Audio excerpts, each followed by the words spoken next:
Assalamualaikum warahmatullahi wabarakatuh. Jadi kan di kesempatan video kali ini sebelumnya aku mau mengucapkan maaf sama kalian karena bisa dibilang beberapa minggu terakhir ini aku nggak ada upload video.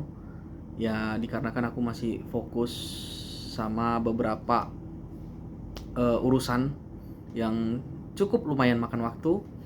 Tapi alhamdulillah semuanya udah selesai dan kali ini aku mau buat video untuk kalian. Videoku kali ini itu nggak membahas tentang Kaigo tentunya, membahas hal-hal yang ringan-ringan aja, seputaran tentang beberapa fakta menarik tentang Jepang yang aku sadari setelah aku udah tinggal di Jepang, gitu ya. Aku udah tulis listnya di sini, aku bakal bacakan satu-satu dan nanti aku bakal jelaskan semampuku supaya kalian bisa paham apa yang mau aku sampaikan. Oke, to the point aja, karena ini ada 15 poin, 15 hal menarik yang pengen aku sampaikan di video kali ini. Langsung ke urutan nomor pertama. Pertama, setelah aku sampai di Jepang, aku baru tahu bahwasannya ternyata alfabet itu masih dipakai di Jepang. Kalian tahu alfabet A, B, C, D, E, F, G sampai Z? Itu waktu kita udah sampai di Jepang, itu masih dipakai, walaupun jarang ya. Kita lebih sering pakai hiragana, katakana, kanji, tapi dalam satu waktu alfabet itu masih dipakai. Kedua, kanji angka. Waktu aku dulu di Indonesia belajar bahasa Jepang, dan teman-teman pun mungkin sekarang yang lagi belajar bahasa Jepang, itu kan ada belajar kanji angka ya, yang modelnya 1 begini, 2 begini, gini, 2, 3, yang gitu. Ternyata pas aku sampai di Jepang, kanji angka itu jarang dipakai, bahkan nggak pernah dipakai. Aku pribadi ya, aku itu nggak pernah pakai kanji angka itu. Ya angka itu pakainya angka biasa aja, 1, 2, 3, 4, 5, sampai 10, itu yang sering dipakai. Kanji angka malah aku nggak pernah pakai. Gitu. Tapi ya kalian tetap belajar sekedar untuk biar tahu gitu. Kalau itu angka ada kanjinya. Yang ketiga, sedenki. Karena mungkin negara kita Indonesia itu kan negara tropis ya, panas gitu. Jadi sedenki itu nggak ada. Sedenki ini kayak itu loh,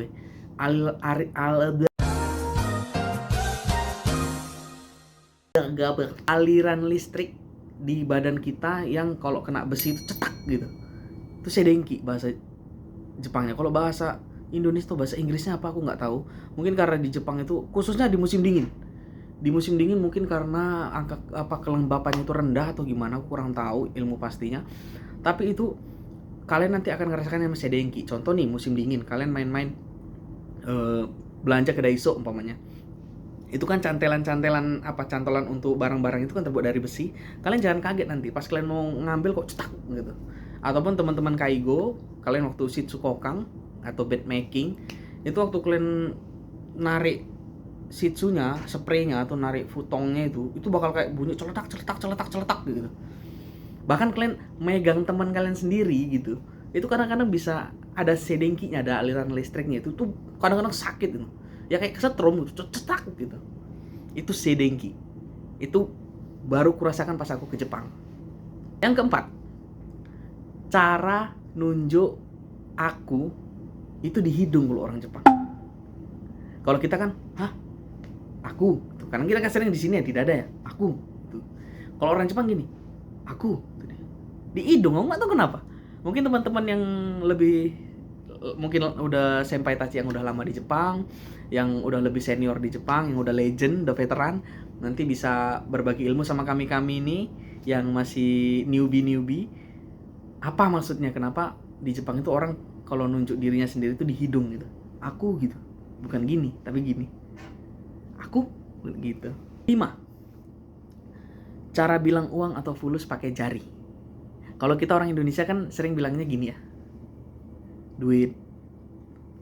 Bagi duitnya lah gitu kan. Kalau di Jepang bilangnya gini. Ini. Kebalik gini ya, bukan gini ya. Gini. Jadi, okane ga nayo gitu kata dia. Enggak ada duit gitu. Orang Jepang bilangnya gini. Bukan gini. Terkadang mereka ada juga yang ngerti, mungkin karena yang udah pernah main keluar negeri atau gimana aku nggak tahu, ya gini juga ada juga yang ngerti, tapi orang itu bakal lebih ngerti. Apalagi kayak aku kerja sebagai perawat lansia, itu kan banyak lansia gitu yang manusia-manusia zaman dulu gitu, jadi mereka taunya ya gini gitu. Okane, duit gitu. 6. Nulis angka 8. Nanti aku coba buat videonya, aku selipkan di sini kayak mana cara nulisnya. Sebenarnya simpelnya kalau kita di Indonesia kan buat angka 8 itu dari atas ke bawah kalau nggak salah ya. Dari bawah ke atas. Kalau kita orang Indonesia kan buat nulis angka 8 itu dari bawah ke atas kayak 8 gitu. Kalau orang Jepang itu dari atas ke bawah gitu. Aku pernah gitu waktu dulu tinggal di Yamaguchi, itu aku nulis angka 8 sesuai cara Indonesia, begini, dari bawah ke atas. Kata dia salah, kata dia. Nulis angka 8 itu dari atas ke bawah, kata dia.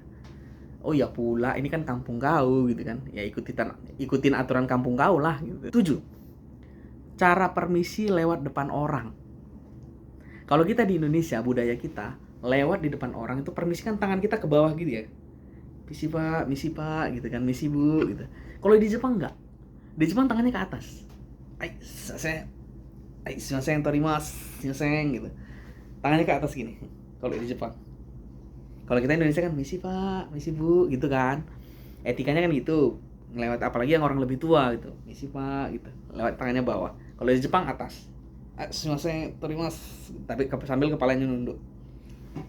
Itu baru ketahui pas aku udah di Jepang. Poin ke-8, anak-anak di Jepang jarang yang tahu tentang Indonesia. Mereka taunya Bali. Nah ini fakta unik juga nih. Dulu waktu aku pertama kan, jadi kan aku kan 6 bulan pelatihan di Indonesia, 6 bulan pelatihan di Jepang, tepatnya di dekat Nagoyashi Toyotashi. Jadi itu untuk melatih bahasa kami main-main lah ke SD. Sekolah SD biar kami mencoba melatih kaiwa kami, percakapan kami dengan anak SD. Ternyata faktanya mereka itu jarang yang tahu Indonesia. Malah mereka taunya itu Bali. Yang mana mereka pikir Bali itu ya negara sendiri aja gitu, negara Bali gitu. Mereka nggak tahu bahwasanya Bali itu adalah bagian dari Indonesia. Jadi kami kasih tahu ini peta Indonesia. Bali itu ada di sini. Bali itu kalau di Jepang dibilang keng sendiri. Mereka Todofu keng sendiri, provinsi sendiri gitu. Jadi mereka bukan negara sendiri. Mereka baru oh gitu. Iya, bilang. Jadi Bali itu bagian dari Indonesia gitu. Baru mereka paham. Ternyata banyak yang nggak tahu. Karena yang terkenal yang mereka tahu itu cuma Bali gitu. Dibilang Indonesia mereka, hah? Bahkan mereka ngiranya India katanya. Beda. Indo ya India gitu. Indonesia gitu Nomor 9. Kalau di dunia medis, mereka itu ternyata lebih suka sistem yang pakai 24 jam daripada gozen gogo.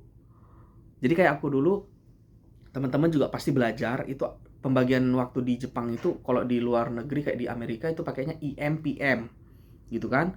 Kalau di sini ada gozen gogo yang dari jam 00.01 itu udah gozeng sampai jam 12.00 kalau nggak salah. Gogonya itu dari 12.01 sampai jam 00.00. Pembagian dua gitu loh. IMPM, ada gozeng gogo. Ternyata kalau di dunia medis mereka lebih suka yang pakai 24 jam gitu. Karena terkadang gozeng gogonya lupa diucapin jadi salah waktu gitu. Niatnya mau bilang jam 12 siang, karena kita bilang niji doang, mereka bingung. Ini jam 12 siang apa jam 12 malam, gitu, apa jam 12 pagi gitu. Itu faktanya, mereka lebih suka pakai yang 24 jam. Kalau di medis, kalau di bidang kerja lain aku nggak tahu ya, mungkin teman-teman ada yang punya pengalaman beda, bisa share pengalamannya di kolom komentar nanti.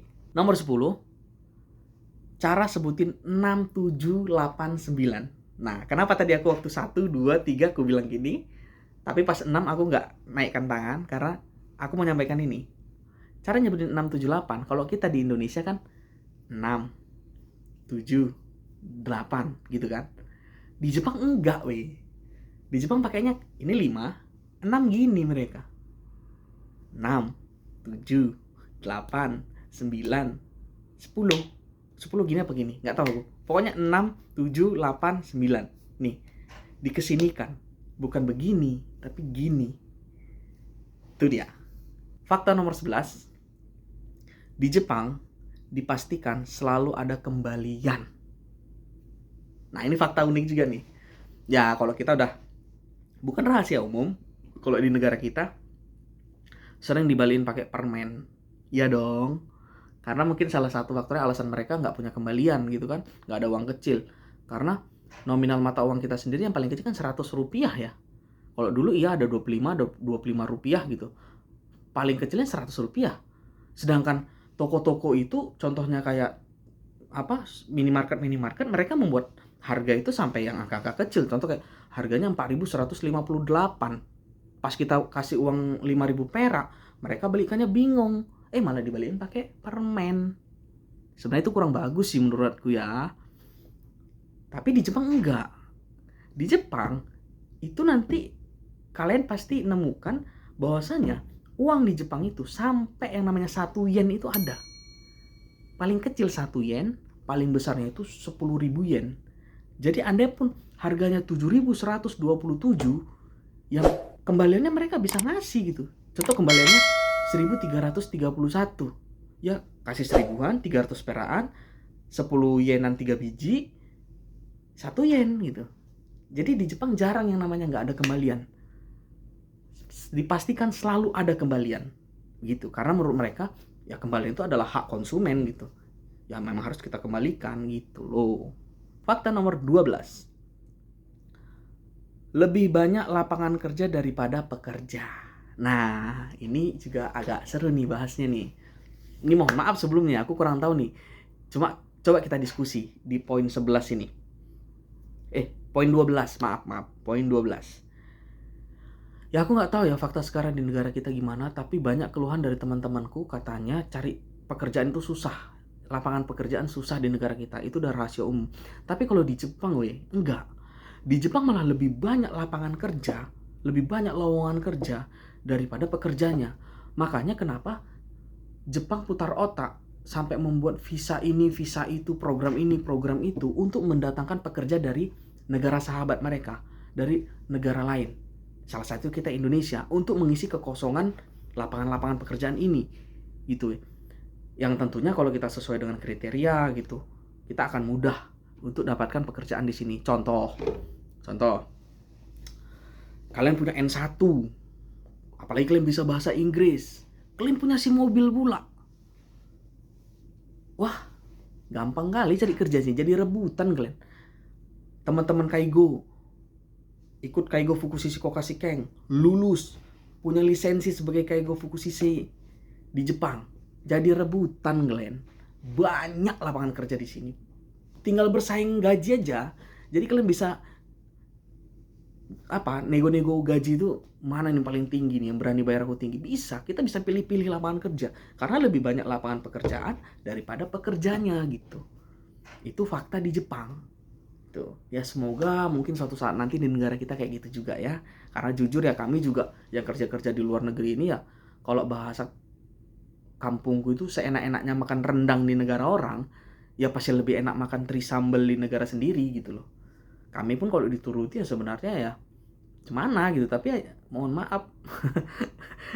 Ya gitulah, kita sama-sama tahu lah teman-teman, kita diskusi di kolom komentar aja gitu. Kenapa kita lebih pilih kerja di negara orang daripada di negara sendiri, mungkin itu nanti pembahasannya beda lagi. Oke, next. Fakta nomor 13 itu adalah di atas umur 30 tahun di Jepang itu masih dianggap muda dan siap untuk bekerja. Nah, ini unik lagi nih. Seru ini kita bahas ini nih. Di Jepang umur 30 tahun itu, di atas 30 tahun, 32, 33, 35, 38 itu masih dianggap muda weh. Yang penting dia punya skill, mau bekerja, rajin, gampang banget cari pekerjaan. Mungkin salah satu faktornya karena lapangan pekerjaan tadi lebih banyak gitu ya. Beda kayak di tempat kita. Ini mohon maaf nih, aku cuma nyampaikan berdasarkan keluhan teman-teman semua gitu. Yang mana kita kalau di negara kita sendiri di atas umur 30 tahun itu udah dianggap kayak lansia tau kalian. Kayak udah gak layak kerja gitu, udah gak ada tenagamu, udah istirahat aja kau.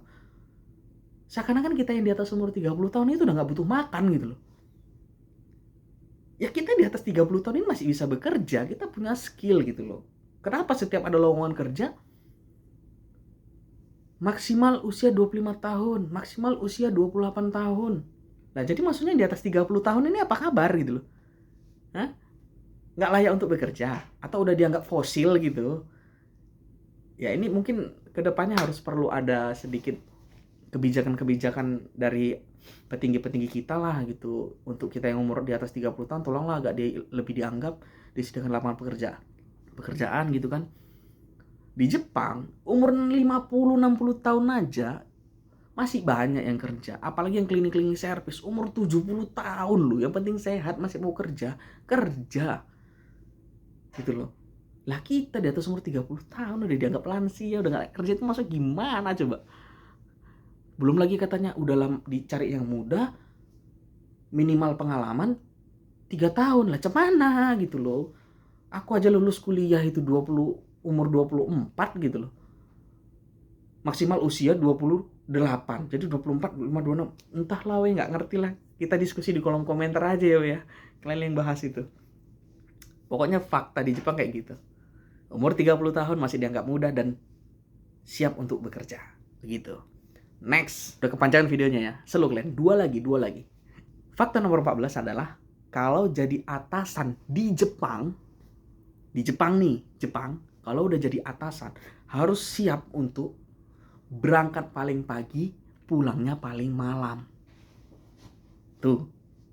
Contoh kayak Shisetsuku itu. Kayak Shisetsu itu kayak kepala Shisetsunya. Itu dia waktu aku hayabang, dia udah ada di kantor. Karena aku kalau mau kerja itu ngelewatin depan kantor. Hayabang itu aku masuk jam 7 pagi. Dia udah begini itu di depan komputer. Bahkan aku osobang pulang-pulang jam 8, jam tengah 9 malam, dia masih gini depan komputer. Jadi di Jepang itu berdasarkan pengalamanku, kalau mau jadi atasan harus siap untuk berangkat paling pagi, pulangnya paling malam. Satu contoh lagi kayak dulu ada senpaiku, seniorku, namanya Ucu. Itu dia waktu aku di Narita kan satu panti sama dia jadi leader ruangan. Begitu dia, berangkatnya paling cepat, pulangnya paling malam. Banyak zanggyo memang, dihitung lembur gitu. Cuman ya memang dari badan remuk gitu. Tapi kalau dari duit memang kita banyak zanggyo, banyak lemburan, duitnya banyak gitu loh. Begitu faktanya. Dan fakta terakhir nomor 15. Ya ini yang lebih ringan aja. Tadi kan kita udah bahas yang agak-agak berat. Ini kita bahas yang ringan aja. Fakta nomor 15 adalah SIM di Jepang mahal. SIM apa itu? Apapun. Contoh, kita ambil contoh. Ini berdasarkan pengalamanku, senior-seniorku udah ngambil SIM. Tapi ini kita cerita SIM original dari Jepang ya, bukan Kirikae. Kirikae itu SIM Indonesia kita rubah ke SIM Jepang. Itu Kirikae. Enggak, ini yang pure dari nol gitu. Dulu seniorku itu ada namanya Diman di Yamaguchi, dia itu ngambil SIM Jepang manual. Itu kena di angka 30 mang. Kalau dirupiahkan sekitar ya 30 jutaan gitu. Manual. Kalau yang Matic lebih murah, di angka 26 mang atau 27 mang gitu. Beda-beda 3-4 mang itulah. Kenapa Matic lebih murah? Karena otomatis lebih gampang cara pakainya. Dan ternyata faktanya di Jepang, orang yang punya SIM Matic, di Jepang itu SIM itu dibagi ya SIM mobilnya. Yang Matic sendiri, yang manual sendiri gitu.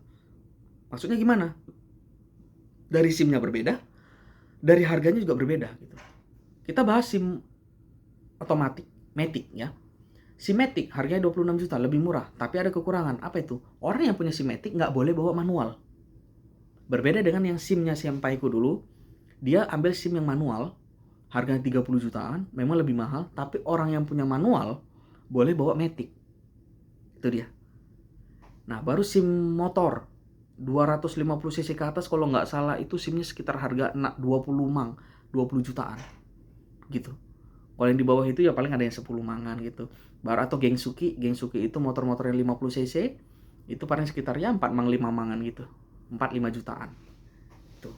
Jadi jangan heran kayak banyak teman-temanku itu ada di Yokohama sana, SIM-nya harganya 30 juta tadi kayak gue bilang, SIM manual, mobilnya harga 10 juta. Di sini malah mobilnya yang murah-murah. Lebih mahal harga SIM daripada harga mobilnya gitu. Ya kalau mobil second, kalau mobil baru ya tetap murah gitu. Walaupun kalau dibandingkan dengan negara kita di sana, mobil di Jepang itu ya karena pabriknya di sini tuh lebih murah. Contoh kayak Alphard. Alphard itu kalau di sana di Indonesia kan harganya sekitar yang terbaru ya 1,3 sampai 1,4 M. Kalau di Jepang itu aku lihat-lihat brosurnya sekitaran harga kalau Alphard ya yang terbaru itu sekitar harga di 600 sampai 700 jutaan gitu weh. Kurang lebih itulah weh 15 fakta unik tentang Jepang yang mau aku sampaikan di video kali ini. Maaf kalau videonya kepanjangan, tapi setidaknya dari video ini ada beberapa poin yang bisa kalian dapat, khususnya teman-teman yang lagi berjuang, lagi belajar mau berangkat ke Jepang. Jadi ini bisa jadi gambaran buat teman-teman, kurang lebih itu yang akan kalian jumpai nanti waktu kalian tinggal di Jepang. Gitu ya. Jadi sebelum video ini aku akhiri, aku minta maaf kalau selama aku buat video ini ada kata-kataku yang menyinggung ataupun yang salah. Aku mohon maaf karena aku pun masih dalam proses belajar. Gitu ya. Jadi sehat-sehat untuk kita semua. Sampai jumpa di video-video selanjutnya. Assalamualaikum warahmatullahi wabarakatuh. Bye-bye.